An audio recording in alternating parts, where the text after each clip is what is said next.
our journey journal, where we talk about our journey of what God is doing in our lives and in other lives we meet along the way. So last episode, we talked about kind of our journey up until we get to Utah. So if you didn't get a chance to watch last episode, you're going to be lost on this episode because we are revealing what God revealed to us while we were in Utah. But if you are wondering our story before Utah, you don't want to miss that. So go back and watch that episode. Kind of catching me off guard here. Feel myself getting a little emotional thinking about it. Why? I don't know, just bringing me back to that moment. Yeah. It is really, it's really special. We left off last episode essentially getting to Utah. But what happened in Utah, it's part of our story because we thought just this amazing thing was going to happen, and God was calling us here to just like move mountains and plant a church and all this stuff, and it was something a little bit different. So that's the story that we're going to share with you tonight. I'd say I'd classify it as he wasn't moving mountains, but he's moving mountains in us. Yeah, absolutely. Because it's honestly, it's a slight miracle that I'm sitting here in front of a camera, and we're willing to sit on church stage in front of the church, or in front of the church stage on camera for a church podcast. It's just it's a huge step for me to just. I think I've mentioned it before on the podcast. And like this, it's always made me nervous to anytime anybody's got a camera, but. I started off thinking, I'm going to make a joke about we're still in the same clothes from last week, even though for us it's been 5 minutes. She's still got the fuzzy socks on. I'll keep pointing that out. I'm not going to let her live it down. She wears them all the time. But it kind of, just thinking about, as she's talking about, God speaking to us in Utah, and it was, I'd say, you think it was the first big step in because this last couple of years has been a journey of God strengthening our faith. And, I guess you could say the first step was, you sold your house and bought a camper. I mean, I know you can't really see it, but we ain't struggling in this camper. It's one of my buddies put it to me. I was kind of going through that process, and he's like, I was like, man, am I crazy for selling my house and living in a camper? And he goes, well, Jesus lived in a tent. I was like, Yeah. If Watching The Chosen is remotely accurate, you're right. He didn't have a home. He traveled different places, stayed in people's houses, probably slept in a tent a lot of times. But so, I guess that was a big step in our faith, but just getting us out there was a pretty pivotal moment. And while we was there, and it was the prettiest place I've ever seen, in my opinion. Yeah, while we were there, we kind of just decided that we were gonna go check out Zion National Park. And our intentions, which is really funny, is we were going to like film everything we did, and we still have all that on the computer and everything, that we haven't done anything with it. Yeah. But anyways, we were there, like we said, we expecting just crazy, insane things to happen, but we were going to start a church, or maybe we're going to run into somebody, we're going to help change their path, whatever. We barely talked to anyone. We just wake up each day, which honestly, that was my favorite part of the trip, is every day we woke up and we had a hotel room for that night. We wake up and decide, what are we going to do today? We're going to stay here. Yeah. Our intention was to go maybe see, Grand Canyon, Bryce Canyon, one of these other parks, but it kept on snowing everywhere else except for where we were. And we was like, well, we can't go, but it's beautiful here. We'd wake up, it'd be that first morning, 9 degrees. And then we moved from that resort down into Springfield, Missouri. Utah. Gosh. Springfield, Missouri, if you didn't know. is the headquarters of Bass Pro Shop. So naturally, my head goes there. I don't think it was it called Springfield? Spring something. Something. Anyways, beautiful place. Ever get a chance, definitely go. And I think I'll probably go back in the wintertime because it was pretty empty. Yeah. So it really helped with the no planning. Apparently, if you go in the spring, don't do that because they said it's Or about summer. they said it's about as packed as Disney. Mm-hmm. So, but we'd wake up and just kind of just float around. We went tour through Zion, went to do some hiking trails, and we'd set up the cell phone to try to record, and we was like, what? Because one of the big things that I felt led from before we ever took off was to get in front of the camera. Yep. That was a huge thing for me. Because I feel like God's calling us to YouTube, and she's like, she laughs, like she knew how much I would avoid. Someone breaks out the video, starts recording something we're doing. I'm operating myself around it, but I'm discreet about it because I don't want you to know that I'm scared of it.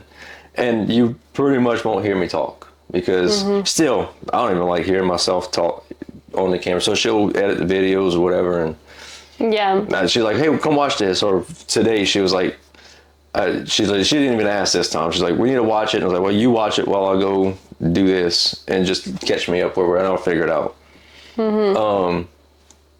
But that was a big thing. So she's over here and she's like, okay, well, I think I got something. I want to sit on the side of this mountain. And we're thinking we got to get these beautiful backdrops and do all this crazy stuff. And like, maybe that's why we're traveling. And we're going to set up, and she sets up and tries to do something that she felt like God led on her heart. And we made this was a really great video, just sitting down. And I set the camera up and I filmed this, drinking coffee on the side of the mountain. And it was beautiful.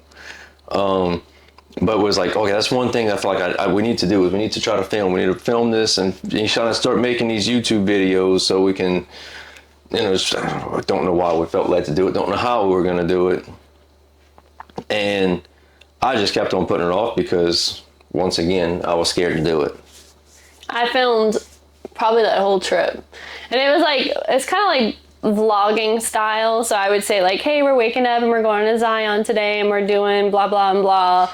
And I would try to film almost like you would watch like a travel video. We're not those people. Yeah, we're not. No. But we tried our best. And, just for fun, we may post those one day. Maybe one day we'll turn into that. I won't say, I'll never say never again, but. But specifically, one day we were on a hiking trail for Scouts Landing, and it leads up to Angel's Landing, which if you're not familiar with that, it's this huge like rock formation that goes up, and they have chains you have to hold on to. But Angel's Landing. That's what it said. Okay. Angel's Landing. And anyways, it's like an iconic place in Zion National Park. And we weren't going to do it because I was too afraid to do it because there was snow and ice on the ground and we were slipping on like... Well, we had to buy chains. Like Yeah. we had to buy hiking boots, and then we had to buy chains to go on these boots just so we can walk up these trails because there was still, in the areas that were shaded, there was still snow. Right. And like or the ice. inclines, we were already like slipping and sliding. Like one girl, like... What is she? She like busted her nose open Yeah, and then and she was comes bleeding everywhere. Sliding out. She was about to slide off the cliff, and I caught her. Yeah. And remember, we were like, oh, maybe that's why God wanted us to come here, just to save this girl's life. Well, and other part of this, and maybe we'll post some pictures. She'll clip in some pictures or something. Yeah. So on every trail we would go through, I'll just say I'm a little bit more athletic, and I ran track and everything in school. So like pushing myself, even though I'm not in shape, pushing myself is easy, and with breathing and stuff like that. And she was behind, she was struggling. I was like, I was pushing her, and she didn't want to do Angel's Landing because it was scary. And I was like, we could do it. We're fine. We drove through that blizzard. We made it through that. All we got to do is grip onto a chain. We'll be fine. Yeah. And I could barely make it up the mountain. Like children and older people were passing me up because of the altitude. Like I could not breathe up there. And I'm pushing her, and I've hiked in Colorado whenever I was a little younger and stuff, and And I was like, come on, we'll just do it. And I kept on pushing her the whole way up. And then we get up to Angel's Landing, and then we pushed past it, and stayed, I think it was, you said Scout's Landing or Scout something. And we go and we find this little spot, and I packed us up like a little stove with some I had coffee in it, and Mountain House meals. We ate like chicken fried rice. It was just had this amazing scenery. It's one of my favorite pictures. And we'll post that on the video as well. But we had lunch there, and then we walked up just a little bit further. Got another really pretty view on like a different angle of the mountain. But one thing that we're forgetting that I want to bring up. So in the time of leading before we went to Utah, she was like, okay, we're going to go, but maybe we're not supposed to go. I was like, we're going to go see something pretty. You know, God calls to Utah. She'll point us the right direction. Once again, I'm just like, it'll be fine. And she's like, specifically, I need to know where do we need to go. And only thing that she heard was majestic. So I would start looking for everything majestic this, majestic that. I forgot about that. Yeah. And so we looking up and like, I found Majestic Glass Company or roofing or something. I don't know. Maybe it's somebody there. We go knock on their door and talk to them. I don't know. So we actually forgot about it until we got back. Because it's like, we don't know. We can't find nothing majestic. We don't know nothing about it. And so we hike up this mountain. And I push her, and I push her mentally and physically to do it. And then, like we said, the whole time she's been filming, and I feel like I'm feeling convicted, but I'm just like, I'm really good at ignoring. I'm like, if you want to find somebody that's good at ignoring God, I'm the guy. I feel like he's been calling me into ministry since I'm like 13 years old, and I'm just like, I can procrastinate to this one on out. I promise you, God's more patient than you are, or more patient than your stubbornness is. Yeah. But anyways. So we do it, and it was, I don't know, in your words, was it worth it? Yes, absolutely. So. I mean, it was hard. Like, it was tough. The girl was struggling sitting on the side of a mountain. But we made it, and it was, I mean, the view, and just. Definitely would do it again. Definitely, but I don't know if I'd go during the summertime. I barely made it in the wintertime. I think it'd be easier to breathe because of the air. Oh, okay. But anyways. So, all that said, because we're now walking back down. By the way, it takes a lot less time to go down than up. We're walking back down this mountain, and I'm behind her, and I'm about to tell her just these most profound words that every wife wants to hear. It's like, see, that wasn't so bad, was it? Once you push past it and did it, it was totally worth it, wasn't it? Before I could get those words out my mouth, I heard God speak to me for the first time the whole trip, because was like, okay, God, what? And we should wake up early, reading my Bible, and I was like, there's like radio silence here, and I hear him speak to me. He's like, okay, now tell yourself that, because he'd been calling me to do essentially what we're doing here now, and just get in front of the camera and just start the process. And I didn't say nothing. I just shut my mouth, and we walked down the hill and just enjoyed our day. And then she's still over here like, I don't know what we're doing. God's not speaking to me, you know? I remember feeling so discouraged, because I was like, we've been here, what was that, like day 3? Something like that. We've been there for like 3 days, couple days, whatever, and I was like... Day 2 or 3. And I felt like God had been speaking to me like pretty like regularly, and so we're finally in Utah, and I'm like, okay, God, like, I'm ready. I'm ready for whatever it is. And then it was just like, you know, just like crickets. Waiting for it. And so I was just like, I don't know what you want from us. And that sounds terrible, I know, but we were just like, we were so willing and so eager to like hear from him and to like do what he called us to do. And so we were just like, I was on like pins and needles being like, what is it, you know? And then He spoke to him. Yeah, and of course I kept it to myself. And he didn't tell me. And we go on a different trail. We went down the Narrows, and we didn't. It was cold, so we didn't go up the trail through the water. But we Yeah, went you can to actually walk in the water. We did not do that. once again, very beautiful. We'll show a couple pictures of that as well. Then we go back to the hotel or whatever it was, and I think it was that night, right? Or maybe the next morning. No, it was that night. That night, where she goes and she's by herself, and she comes back and says, "Well, you told me that you felt like God was speaking to you." I don't remember what he said to you at this point. Hey, essentially to just trust him, like just to trust him and to, I actually wrote a poem about it because he spoke to me and essentially like told me like, trust me, like stop trying to figure it all out, stop trying to worry, That's all true. this stuff. And which is what I had been struggling with because I was like, I just need to know. And it was just so amazing. And It's just a relief for him to talk. yeah, To speak to like you. just to hear him and be like, oh, okay, like everything's okay. And which it always is. It's funny how we think he's like mad at us and not speaking to us. Right, because that's so inaccurate, but like that's just our little human brains. Giving that old cold shoulder to us, like So I'll anyways, show them. and then I think I shared that with you, right? Yeah, you did. Yeah, you came and shared it with me, and I finally broke down and told you what God told. Basically, he told me there what he told me in Mississippi before we ever left. Right.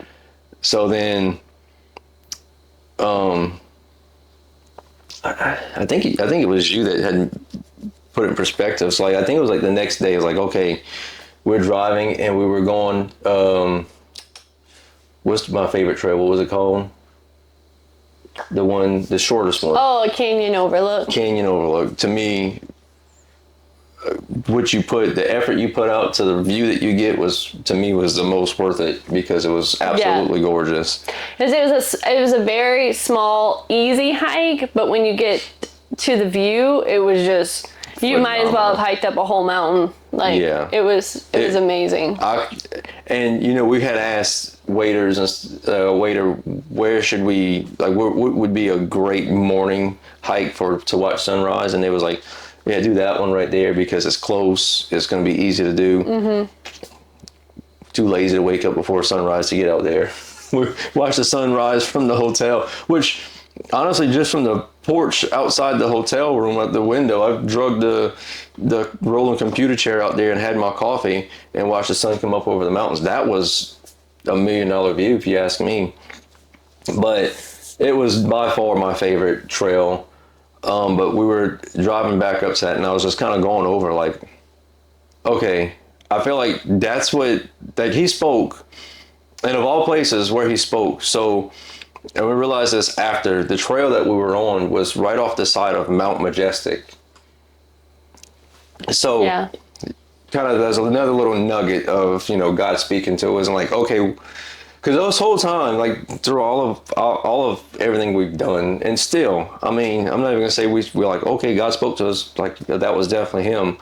We trust a little bit more, but we still don't trust fully. But it was just these little nuggets of like, okay, God is confirmation that he's speaking to us. Yeah. And another really cool thing, because I know you had mentioned this before, talking about the late winter and how the weather people were talking about it being an early winter. There she goes, cut me off again. I was getting there. Oh. I do that. It's just because we're so in sync, babe. Yeah.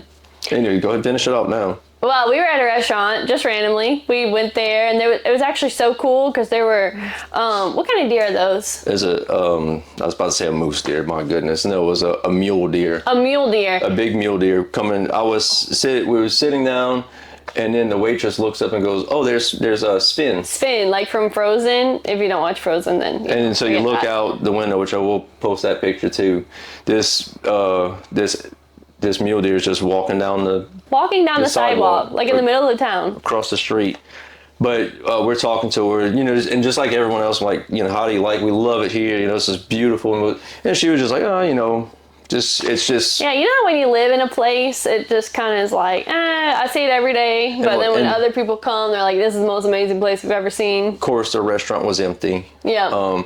But one thing that she picked up on that I picked up on, she didn't at first, but she goes, I was like, well, I said, well, just the snow here, and we was talking about that. And then she goes, yes, it's really odd because this is the first snowstorm. This is the first real snowstorm we got this year. I mean, they might have had like a little dusting or something, but this is the first actual snowstorm. I said, oh, really? Well, when does it normally snow here like this? She said, October. We'll get a snow about like we did now, but this is our first one. And I was like, interesting. I don't know if you listen to our last podcast, we talked about, we drove through the snow and we was worried. One of the things we were scared of was the weather. And just another little nugget of, you know, God speaking to us was, he said it's going to be a late winter. I don't get much later winter than January. Usually like going through winter by the, clearly, because she confirmed that usually it snows starting in October. And which I wasn't even listening. I probably was just eating or watching the deer or something. But he told me that out there, and I was like, oh my goodness, no way. And like, we say no way, like, what in the world? But like, of course, it's God. Like, anything's possible. But it's just that we just kept getting confirmation after confirmation after confirmation. God being like, hey, I'm here. Like, I'm here. I hear you. I'm actually speaking to you. So I'm talking back to you. You're actually hearing me speak to you. Yeah. But so also back to the coming down the mountain and God speaking to me of basically telling me to not be scared and to, you know, feel myself, which was just like, it's insane to me still. But we were driving up to that trail and I was like, why in the world would I have to come all the way out to Utah for me to hear that? Like, of all the things, and she actually put it in perspective, she's like, isn't it wonderful that he would take us somewhere like this to see that? And it's like, that perspective, you have that perspective on it. It's like, wow, he is truly gracious and amazing, because he could have drugged me through the dirt and made me just so miserable to make me to say, I want you to do this. But instead, he took me to the most beautiful place I've ever seen. Best trip that I've had in my entire life. And I've been to Disney World and other places. It's not like I haven't been places. Like, best, most beautiful, my favorite place I've ever been. Favorite vacation trip I've ever taken, to tell me something that he could have told me again here, where I'm at now, or, you know, back home. Never had to leave. And it's like, wow. And I get this beautiful view of, and so, you know, what do? Not film myself. You know, we're laughing about it. And the story continues. And, you know, I had great intentions, but just as like, okay, we got our phones. I was thinking we might have had a GoPro at the time, but no, we didn't get the GoPro for a long time after. You know, it was, okay, right before we get to this trail, of course, what do? We argue about something as we're getting out the car. Okay, but in my defense, like, I don't even remember what we argued. Clearly she remembers. I remember. I don't. He was upset because he was like thinking of something, like a message or like, you know, a sermon or whatever popped into his head, but he did not share that information with me. So then therefore I was talking about like nonsense and rocks and food and whatever. And he was like, I was thinking about something and you made me lose it, you know, because we're both, if you can't tell, a little bit ADD and we get sidetracked. Yeah, like she just did. This isn't marriage counseling. This is a podcast. Yes, and they need to know the context of the story. Anyway, so we didn't film ourselves. Didn't film, but we met a family from Australia that was visiting the U.S., traveling around. Most beautiful, once again, just blew me away. Yeah. Everywhere we turned. And then, so like that night we went back, we had like a whole extra day. We were going to drive to the Grand Canyon, but we're like, God spoke to us. We were ready to go see our kids. So we jumped in the car the next morning instead of sticking it out for one more day. We hightailed it back and spent the next night in Dallas at her dad's house to come back home to our little munchkin a day early, because we did those 4 days or 6 days, whatever it was Yeah. pretty. And honestly, and this has been like a theme throughout our entire story. Like, we have a peace about leaving a place. Like, I feel like God's kind of like, okay, like, that was our first mission one. complete. We You went can go and home. we was like, so we were like, we're gonna, honestly, we went in like almost to the mentality of, we're gonna stay here as long as it takes for him to speak to us. Whatever it is, we'll figure out whatever he's got for us. Right. And he did, and sure enough, he spoke to us and was like, all right, we're good, we're ready to go. Now I'd like to go back just to see the place again. And I hope that one day we will. But at that point, I was like, it's time to get out and go home. And then, of course, we drove through more snow. And that was miserable. Yes. It was so cold. That night, it was 7 degrees driving back. We tried to drive all the way back through. And we spent that night, I forgot, in Albuquerque. That night. No, but you forgot about Paige. Well, we stopped there for the day and visited and seen stuff. It was just sightseeing on the way back, but but that night driving through New Mexico, Arizona. Driving through Arizona, it got so cold. We was on a different road that was a little more populated and not as sketchy. But it got so cold, and of course she got the oil changed right before we went on this trip, and the guys in South Louisiana filled up the water jug, the washer fluid jug with water and not non-freeze washer fluid. So I had nothing to clean my windshield. So every time a car would pass, it would throw the slush on the windshield and it would freeze, and I couldn't do anything about it. So I bought a bottle of Windex. I figured the alcohol in there wouldn't freeze. That wound up freezing too, because it was 7 degrees. So I was side the road with the defrost on blast, hoping that the windshield didn't shatter on me. And I sprayed in this bottle, trying to stop it from freezing. It was not fun. We made it. We're alive. You know, hopefully my mom doesn't watch this, because She's gonna be freaking out. she's like, you're grown, but you're never going out anywhere again. Because you just make dumb decisions. But yeah, so we left there and we was, I guess, we're fulfilled or whatever. We was like, okay, God's got this mission. I procrastinated just another day, not making a video, but we're going to do it, you know. And then drove back, got our kid, and then A couple weeks later. camera battery dying. You know, that podcast life. But so picked up our kid and we're back in South Louisiana. But originally we had already had plans to spend a month in Longview, Texas by her grandparents and cousin and uncle. Because initially, whenever we were planning our trip to Utah, the plan always was to stop in Longview for a while at a campground, and then go from Longview. We're going to stay in Dallas for a little while, and then move to, shucks, it's going to kill me, and I have to say it, the town in Texas with the cars, the Cadillacs in the ground. It's not Albuquerque. Amarillo. And we were staying in Amarillo, Texas, which, you ever pass through Amarillo, go see the Cadillac Ranch. It was pretty neat. Yeah. But anyways, none of that matters, because we just stayed in Longview for a while. And that's, I guess, where we'll end in this part of our story and talk about our stay there. Because that's another, I say, more significant part of our story was in Longview. We met some awesome people there. Some amazing people. Very inspiring. One lady there was a huge part of the inspiration for the name of our channel. So yeah, so we'll end here and we'll talk about Texas next and tell that part of our story. get out of this hot camper because honestly, I think my back's sweating right now. I just got out of the shower. I'm completely comfortable.